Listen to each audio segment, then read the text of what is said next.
você que nos acompanha aí pela internet. Louvado seja o Senhor. Nós estamos alegres nessa noite por tudo que o Senhor Jesus já tem feito em nossas vidas. Hoje nós podemos sentir a sua graça nos tocar, a sua presença. Jesus está aqui, você crê? Diga amém. Amém. Louvado seja o Senhor Jesus. Nós vamos orar nesse momento, vamos falar com o Senhor, vamos falar com o nosso Pai Celestial. Deus, nós te louvamos e te bendizemos, porque até aqui o Senhor nos ajudou. Deus, nós te glorificamos pela tua soberana vontade. Pedimos esta noite que a tua graça, o teu poder, a maravilhosa bênção do Senhor alcance cada pessoa que ora nesse momento, Senhor, comigo. Abençoe os que aqui estão, aqueles que ouvirão essa pregação, que participarão desse culto, que o Senhor também os alcance. Pai, em nome de Jesus, fica conosco, Senhor. Fala no nosso coração. Em nome de Jesus, digo amém. Amém. Queridos irmãos, nós vamos abrir a palavra sem demora. O livro de Mateus, por favor. Livro de Mateus, capítulo 27. Vamos ler 2 versículos, aliás, do 15 ao 17. Vou repetir para você. Livro de Mateus, capítulo 27, do 15 ao 17. Então lemos assim: Ora, por ocasião da festa, costumava o presidente soltar um preso, escolhendo o povo aquele que quisesse. E tinham então um preso bem conhecido, chamado Barrabás.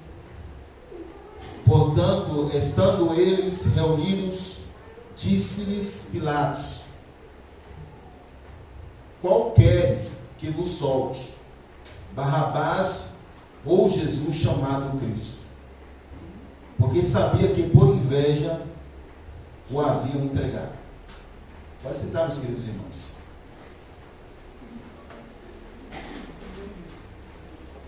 Então, por ocasião daquela festa que acontecia em Jerusalém, o Pilatos haveria de soltar um preso. E o povo faria a escolha de qual preso deveria ser solto e qual deveria ser condenado, nesse caso a crucificação. E o texto nos diz que a multidão escolheu a Barrabás. Então a pergunta foi feita do seguinte modo: Pilatos perguntou: Qual queres que vos solte? E o povo respondeu: a Barrabás.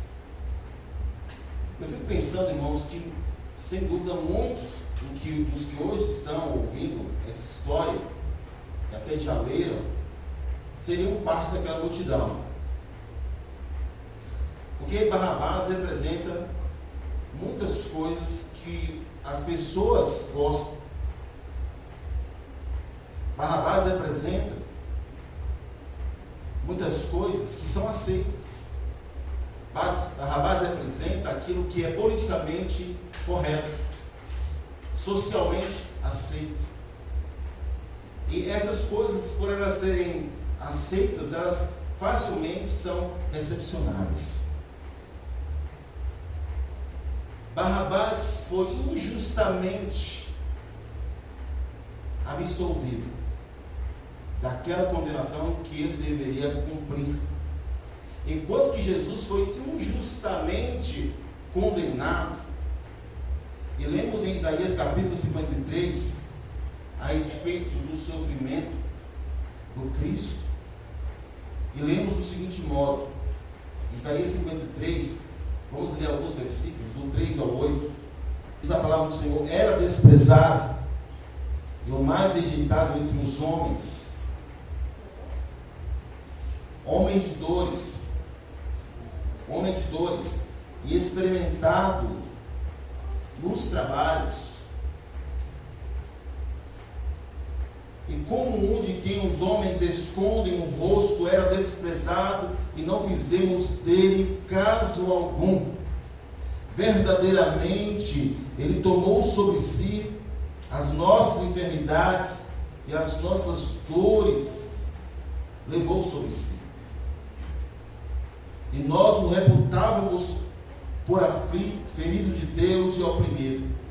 Mas Ele foi ferido por causa das nossas transgressões e moído por causa das nossas iniquidades.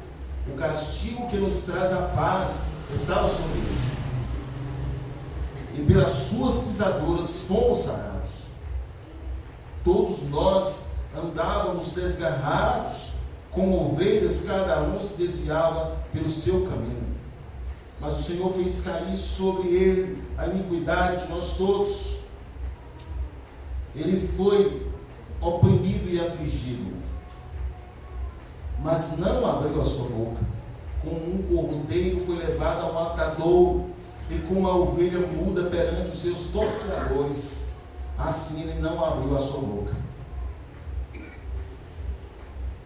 O versículo 8 ainda diz: da opressão e do juízo foi tirado, e quem contará o tempo da sua vida? Porquanto foi cortado da terra dos viventes, pela transgressão do meu povo ele foi atingido. A morte do Senhor Jesus não foi uma fatalidade como muita gente imagina. Ela foi a propósito da remissão dos pecados da humanidade. A morte do Senhor Jesus foi um plano de Deus para salvar a humanidade do seu maior atrito, que é a perda da vida eterna. Deus queria dar ao homem a reconciliação. Por isso Jesus veio para morrer como um cordeiro pelos nossos pecados. E Ele morreu pelos nossos pecados. E não só morreu, Jesus sofreu muito pelos nossos pecados. A morte de Jesus foi uma morte dolorosa e cruel. A morte de Jesus foi uma morte muito difícil. Em qualquer tempo que se analisasse o tipo de morte que Jesus padeceu, todos haveriam de consentir sobre a realidade de que foi uma morte muito cruel. Porque foi uma morte injusta, foi uma morte política, e foi uma morte onde Ele sofreu por etapa. Não mataram Jesus como se dá um tiro na testa de um indivíduo. Eles mataram Jesus aos poucos. Primeiro, o sofrimento psicológico que o Senhor Jesus passou, a começar por Ele saber o que haveria de acontecer. Jesus sofreu muito ao saber que Ele seria crucificado, haveria de tirar a sua vida, a ponto de que Ele suou gotas de sangue. Depois Ele sofre psicologicamente porque um dos seus amigos o traiu. Depois Ele sofre psicologicamente porque Ele está sendo tratado de modo injusto perante o Sinédrio, perante Pilatos, perante todo o povo que se reuniu para julgar a sua libertação ou a sua condenação, e o tratou do modo que o tratou.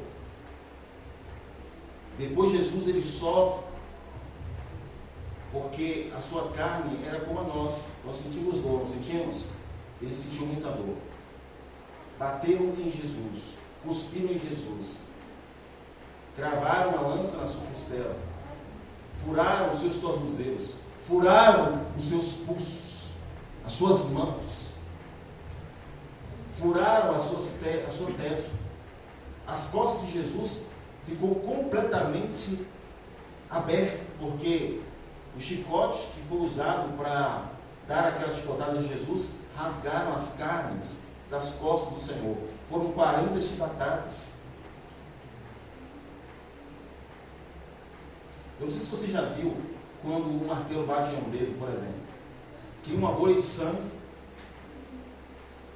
Cada chicotada que Jesus levou criava uma bolha de sangue, só que na ponta do chicote tinha uma espécie de unha de gato. Então a bolha era feita e arrastava o chicote na batida que se dava, então rasgava a bolha e as costas do Senhor Jesus. a ponto que o Senhor Jesus sofreu uma terrível febre pelo sofrimento que ele padeceu naquela noite, na sequência daquele dia. Porque vamos considerar que Jesus tenha passado pelo menos 20 horas de sofrimento consecutivos. Desde o momento em que ele é preso naquela noite, na sequência daquela noite toda que ele passou por vários tipos de tribulação, naquela manhã que se seguiu, mais ou menos 9 horas da manhã, começa a procissão, o desfile pelas ruas de Jerusalém, levando o Filho de Deus, o Criador do Universo, pelas ruas, sendo chicoteado, maltratado, cuspido, para crucificá-lo.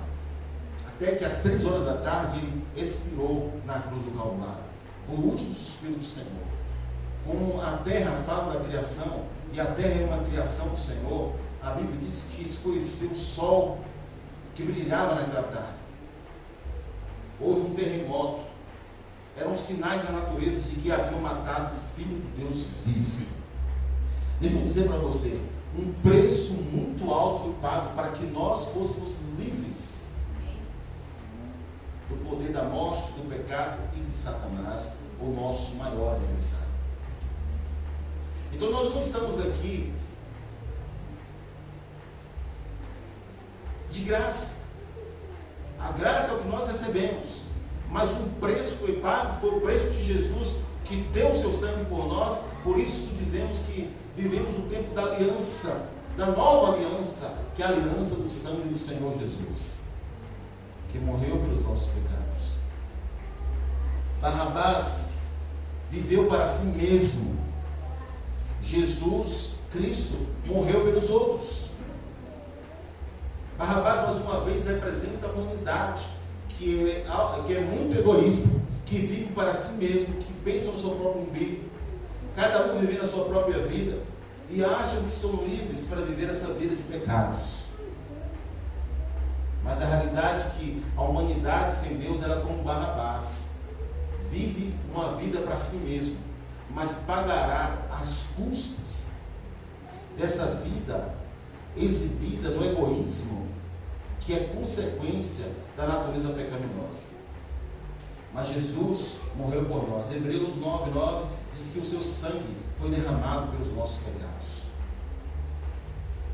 Essa semana eu estive pensando como se Deus me desse uma visão, e na minha mente veio uma iluminação clara sobre o sangue de Jesus. E eu fiquei para mim pensando que o sangue de Jesus, como esse sangue é precioso, e como ele foi derramado por mim, como ele foi derramado por todas as pessoas, porque foi um sangue diferente, porque foi um sangue de um inocente, de um homem que não pecou, e era o pai da criação, que era o pai da humanidade, que a humanidade estava destruindo e matando de modo injusto, fazendo uma troca injusta de um homem pecador que merecia a morte para um homem justo, que não merecia o Calvário, que não merecia a morte. Barrabás viveu algum tempo, é verdade, porque os homens acham que vão viver aqui para sempre, mas eles não vão viver aqui para sempre. Eles vivem como se fossem eternos, mas não são eternos. Assim como Barrabás teve a sua própria escolha de vida, como se ele não fosse prestar conta um dia a Deus, a Bíblia garante que houve um tempo para Barrabás, mas o nosso Jesus vive para sempre.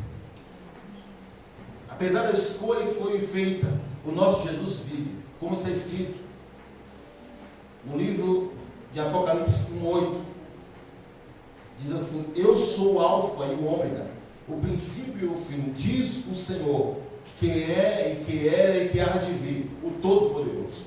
Jesus é o começo e o fim. Tentaram sepultar naquele túmulo de José de Arimateia, mas não conseguiram.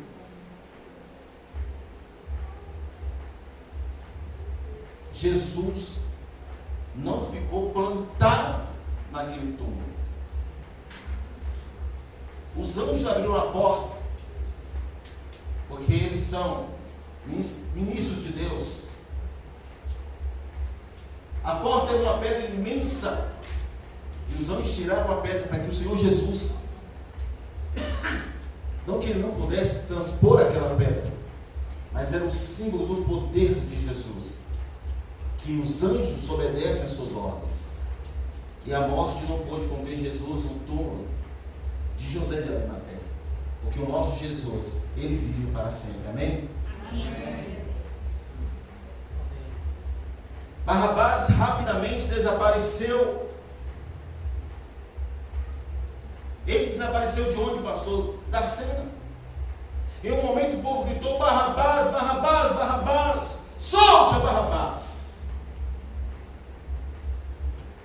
O homem teve um nome ao vacilar, mas logo ele saiu de cena, como todos saíram de cena. Mas Jesus causou um impacto profundo na história. Amém? Porque naquele dia o nome de Jesus foi vituperado, foi humilhado, o nome de Jesus foi rebaixado à vista humana. Mas olha o que Paulo escrevendo aos Filipenses diz sobre isso. Olha como é o nome de Jesus hoje. O nome de Jesus é um nome impactante. Em Filipenses 2,9, a Bíblia diz o seguinte: por isso também Deus o exaltou sobremaneira, ele deu um nome que é sobre todo nome. A sequência do texto diz que um dia todo joelho se dobrará e toda língua confessará: Jesus Cristo é o Senhor. Amém. Logo após a morte de Jesus, sua ressurreição, aconteceu um fenômeno. Porque os discípulos tinham a missão de levar o nome de Jesus a todos os povos. Você sabe o que estava no coração dos discípulos? Jesus é Senhor de todos os povos. Nem reis, nem governadores, nem qualquer autoridade conseguiram impedir que o nome de Jesus fosse levado a todos os povos da terra. Mataram centenas de crentes através do Império Romano para calar os cristãos. Houve situações de atrocidades na história da igreja, mas eles não calaram. Eles tinham a missão de anunciar o nome do Senhor, e eles permaneceram anunciando o nome do Senhor. Amém? Amém. E nós aqui estamos anunciando o nome do Senhor, porque é o nome que é sobre todo nome. E no dia que ele voltar, essa terra estará o tamanho do nome de Jesus. Porque quando ele voltar, ele vai buscar o seu povo, mas na sequência ele vai julgar a terra, até mesmo os demônios. Até mesmo o próprio Satanás, que é o príncipe dos demônios, eles vão rastejar e eles vão dizer: Jesus Cristo é o Senhor. Porque o nome de Jesus se dobrará todo o joelho nos céus e na terra, porque o seu nome é exaltado. Há uma passagem nos Salmos que diz que era uma celebração profética do que aconteceria na ressurreição de Jesus. Há um texto que diz assim: levantai, ó portas, vossas cabeças, levantai, ó portais eternos, para que entre o Rei da Glória. E como que um coral imagina outra parte dos anjos dizendo: quem é o Rei da Glória? Apenas de forma para enfatizar o que está acontecendo. E outro grupo grita assim: o Senhor dos Exércitos é o Rei da Glória. O seu nome é Jesus Cristo. Morreu, ressuscitou dos mortos e vive para todo sempre. Amém, amém. Esse é o nome de Jesus que nós adoramos e que nós glorificamos. Jesus ressuscitou. Barrabás morreu. Jesus está vivo. Barrabás continua talvez em um túmulo. Nós servimos a um Deus tremendo, irmãos. Nós servimos a um Deus extraordinário. Nós servimos a um Deus glorioso. Nós servimos a um Deus que pode todas as coisas. Você pode pensar num Jesus andando sobre águas. Você pode pensar em um Jesus que, encontrando aquele esquife que ia de caminho ao cemitério, ele ordena a alma daquele jovem, filho da viúva de Naim, que ele se levantasse, e ele se levantou do caixão à vista de todos quanto acompanhavam aquele féretro.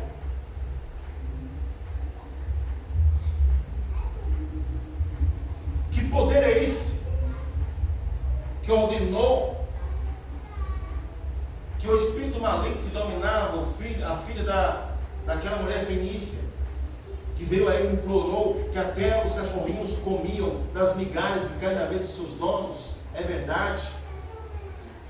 Jesus ordenou de onde ele estava que o espírito maligno deixasse de perturbar a vida da jovem, e o espírito maligno obedeceu ao mandado de Deus. Quando Jesus, andando nas cercanias da Pérea, uma região que estava na cidade de Decápolis, na região de Decápolis, Jesus encontra um homem lunático, louco de jogar pedra, andava nu pelas montanhas. Os espíritos malignos disseram: tu vieste nos atormentando do dia. E Jesus mandou que eles saíssem, e eles saíram todos. A Bíblia diz que é uma legião de demônios. E Jesus é esse, irmãos, que é o seu nome, se dobra toda a autoridade, que é Jesus ordenar, e todos se curvarão. Ele é o rei, ele é o príncipe, ele é o Senhor dos senhores, o Deus Todo-Poderoso. Ele é o Deus da igreja, amém? Amém. Ele é o Senhor da igreja. As pessoas que estavam ali, diante daquele julgamento, que era o julgamento de Jesus, eles tinham uma visão terrena. Eles enxergavam as coisas do ponto de vista natural. Barrabás, ele figura, ele tipifica a mentalidade do judeu do século I. Porque Barrabás desejava estabelecer um domínio terreno para Israel sozinho. Mas Cristo, na visão celestial que ele tinha, ele pensou em um reino onde fosse estabelecido para todos os povos, todas as gente, todas as pessoas, independente de classe, independente de idioma, independente de qualquer coisa, de cor, pudesse fazer parte desse reino. Essa é mais uma diferença entre Jesus e Barrabás. Barrabás derramou o sangue de muitas pessoas. Jesus derramou o seu próprio sangue por todas as pessoas. Você percebe que há diferenças entre Jesus e Barrabás, não somente na questão do que eles representavam naquele momento, mas da extensão do que era a morte de Jesus, a grandeza do que estava acontecendo como sacrifício para a restauração da humanidade. Barrabás fracassou seu próprio nome. Barrabás era um assassino, um ladrão, um salteador, um homem fora da lei. Mas Jesus, quem era Jesus? Jesus Cristo é aquele que ressuscitou, aquele que vive, aquele que foi glorificado, a ponto de que o apóstolo Paulo dá testemunho sobre o que Jesus fez na sua vida, depois da morte e ressurreição do Senhor. Deus salva Paulo, e olha o que Paulo escreve na carta a Timóteo, no capítulo 1, versículo 15, isso é um testemunho. Olha como o nome de Cristo, diferente do de Barrabás, é glorificado. Disse Paulo: esta é uma palavra fiel e digna de toda aceitação, que em Cristo Jesus veio ao mundo para salvar os pecadores, do qual eu sou o principal. Vejamos o que Paulo está querendo nos dizer. É que Cristo, que tem um nome glorificado, glorificou o nome dele na vida de Paulo, salvando seus pecados, e Paulo agora está glorificando a Cristo. Isso quer dizer que, mais uma vez, Barrabás é muito secundário a Jesus. E esse comparativo que eu estou falando, irmãos, é porque trocaram Barrabás por Jesus. Ignoraram o tipo de homem que era o Barrabás para crucificar o Filho de Deus por interesses. O próprio Pilatos era um politiqueiro. Podia ter intervido para que Jesus não fosse crucificado, mas para agradar, para ser politicamente correto com aquela geração de gente religiosa, mas que não conhecia o Senhor. Ele preferiu mandar matar o Filho de Deus. Aquelas autoridades envolvidas naquele processo, o sinédrio envolvido naquele processo, o sumo sacerdote, eram homens religiosos, mas que não tinham visão do Senhor, e por isso mandaram matar o Filho de Deus. uma multidão com interesses próprios, talvez alguns nem sabiam o que estavam fazendo, mandaram matar o Filho de Deus. Irmãos, se de um lado, e é o assunto principal, entendemos que Jesus tinha que morrer pelos pecados da humanidade, do outro fica estabelecido que a humanidade comete erros grotescos, que a humanidade comete erros historicamente cruéis. Mas seja qual foi a motivação que levaram a matar o Filho de Deus, acima desse propósito estava o propósito de que Cristo haveria de morrer pelos nossos pecados. Por isso o preço foi muito alto. Você não está aqui no templo, você não faz parte da Igreja Batista por causa de algum irmão, por causa do pastor, por causa de A ou de B. Você está aqui por causa de Jesus, amém? O seu compromisso é com Jesus, amém? Então você tem que olhar para Jesus, você tem que seguir Jesus, você tem que amar Jesus, você tem que agradar Jesus, você tem que ser diferente, você tem que seguir os passos de Jesus, servir ao Senhor, porque o Senhor da glória pagou um grande preço pelos seus pecados. Mas eu quero concluir com uma pergunta: você vai escolher a Jesus ou você vai escolher a Barrabás? Escolher a Barrabás significa escolher o mundo à vontade do mundo. Escolher a Jesus significa aceitar o plano de Deus para a sua vida, aceitar a vontade de Deus para a sua vida, aceitar que Jesus conduza a sua vida. Hoje Deus nos permite estarmos aqui diante da sua palavra, para que nós nos renovemos no compromisso que ora afirmamos com o Senhor Jesus, e vivemos esse compromisso plenamente. Hoje, a exemplo do que está acontecendo em Ouro Verde, quantas pessoas não estão talvez aqui porque preferiram Barrabás, preferem o mundo, preferem as coisas do mundo? Quantas pessoas não estão aqui talvez porque é melhor estar do lado da maioria? Quem eram os seguidores de Jesus? Alguns discípulos, era uma minoria. Quem eram os seguidores do sistema? Era uma multidão. Jesus disse sobre o destino seguinte, que a porta que conduz ao céu estreito é de poucas pessoas, e a porta larga é aquela porta que vai conduzir ao inferno. Por isso, irmãos, entenda uma coisa: um dia cuspiram Jesus e crucificaram, jamais farão isso novamente. Quando ele voltar, ele será o grande juiz. Então fique do lado de Jesus, fique na porta estreita, fique onde está a minoria, porque é aqui que nós estamos caminhando para o céu. A vida, irmãos, dura em torno de 80, 90, 100 anos para aqueles que vivem mais. Todo mundo vai prestar conta a Deus um dia. Então não vale a pena trocar Jesus, porque hoje é como na crucificação, nem todos querem. É como no dia do julgamento, nem todos aceitam, nem todos reconhecem. Mas Jesus é o único nome que pode salvar. Então não cambaleie como um bêbado, fica firme no Senhor. Olhe para Jesus, ame o autor da salvação, ame a Jesus, porque Ele quer que nós o amemos. Certa vez, parece que algumas pessoas resolveram desistir um pouco da caminhada com Jesus. Jesus perguntou aos discípulos assim: e vocês, não vão desistir também? Pedro disse assim: revelação do Espírito Santo. Para onde nós iremos? Só tu tens palavras de vida eterna. Não tem, irmãos, não tem dois caminhos para a salvação. Tem dois caminhos assim: um conduz às trevas, ao inferno, e o outro conduz a Jesus. Então não brinque de ser crente. Ame o Senhor, siga Jesus. A palavra de Jesus sempre foi essa. Ele encontrou Levi na coleteria, cobrando impostos. O que ele disse a Levi? Vem e segue. Disse a Pedro e a João quando pescavam: vem e segue.